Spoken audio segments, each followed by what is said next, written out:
Seoul, North Korea's recent sword-rattling after months of relative quiet makes clear that leader Kim Jong Un is working on expanding his weapons arsenal.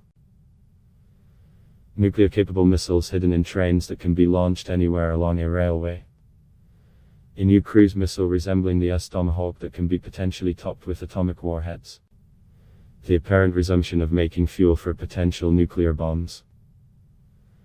Likely they are an attempt to wrest concessions from Washington if, and when, long-stalled diplomatic talks on Kim's nuclear program resume.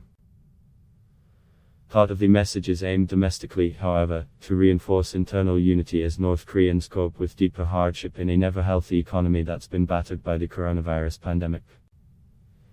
Here, then, is a look at Kim's recent weapons tests, the first of their kind in 6 months, and what they may mean for efforts to confront the North's nuclear ambitions.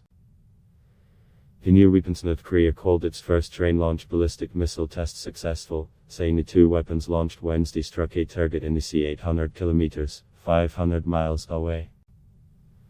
That puts all of South Korea and the U.S. military bases it hosts in range.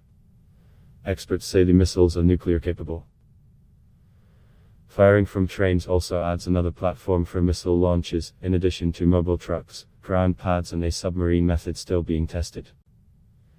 A train-based platform utilizes North Korea's national rail network and allows for secret movement and launch, although experts note rail networks are vulnerable targets in a crisis. For South Korea, which has to defend itself from North Korean missiles, it's yet another headache, said Lee Chun-jun, a missile expert at South Korea's Science and Technology Policy Institute. Last weekend, North Korea also tested what it called a new cruise missile, which flew about kilometers, 930 miles, making it the North's longest-range cruise missile, capable of reaching all of Japan, which is also home to U.S. troops. It's being developed as nuclear-capable and flies at a low altitude, making it harder to detect. Its development demonstrates North Korea's push to break enemy defense lines and diversify a weapons inventory that's heavy on ballistic missiles. Satellite photos also show signs North Korea has restarted operations at its main factory for producing weapons-grade plutonium, a key ingredient used to make nuclear weapons. What Kim wants. Kim's resumed testing activities are largely meant for developing military capabilities, but can also be attempts at shoring up domestic unity, said Lee Farrah-Keasley, Associate Professor of International Studies at SEOUL Women's University in Seoul. Pyongyang could launch a provocation even when in desperate economic need because it wants to hide its weaknesses and extract external concessions. Kim may also be going back to a tried-and-true technique of pressuring the world with missile launches and outrageous threats before offering negotiations at the last minute meant to extract aid. It bears further watching on how things go, but it's possible that we are near another phase in North Korean brinkmanship, said Park Won-gon, a professor of North Korea studies at SEOUL Women's University. North Korea's recent tests could be low-key reactions to the continuation of joint U.S. South Korean military drills and to South Korean efforts to build up its arms programs. Kim's ultimate goal is likely winning relief from crippling international economic sanctions even as he gains U.S. recognition as a nuclear state, allowing him to hold on to nuclear weapons that he may see as his only guarantee for survival. What's next?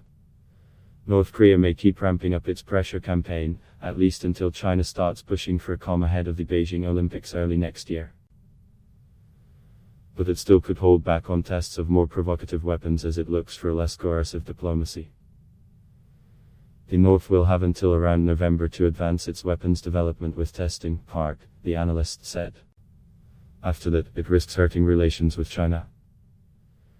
North Korea may also conduct another weapons test around a major state anniversary, like the ruling Workers' Party Foundation Day on Oct. 10. For upgrading weapons capabilities, next in the testing queue may not be a nuclear device but a submarine-based system, Easley said. Despite its recent weapons tests, North Korea has maintained a self-imposed moratorium on nuclear and long-range missile tests for more than 3 years. That suggests that it still wants to keep chances for future diplomacy with Washington alive. It's possible that Pyongyang is carefully measuring its actions while looking for a window back into diplomacy. It wouldn't be surprising if the North makes some effort soon to reach out to Washington or to Seoul, if just only to measure their intent, said Hong Min, an analyst at Seoul's Korea Institute for National Unification.